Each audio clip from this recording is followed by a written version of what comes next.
এয়া আমি আহি পালোঁ বৰগছ আৰু আমাৰ ৰুম নম্বৰ হৈ গ'ল 107 আৰু দেখিছে নাই এতিয়া ৰুমটো আপোনালোকক মই দেখুৱাই আছোঁ দেই এয়া ট্ৰলি এইফালে ৱাছৰুম বাথটব গৈছে দেখিছে নাই ৰাইজ কি ক'ব আৰু কিন্তু আমি গা চা ধুব নাপাওঁ কাৰণে আমি প্ৰগ্ৰেম কৰি কিনে ঘৰলৈ যাব লাগিব এইটো ফ্ৰিজ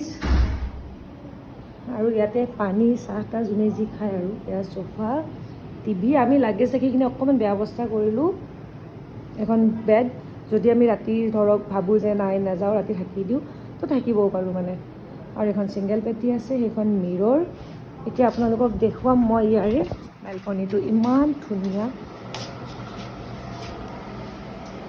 কি মজা ধুনীয়া এটা পৰিৱেশ বৰগছৰ পৰিৱেশটো বৰ ভাল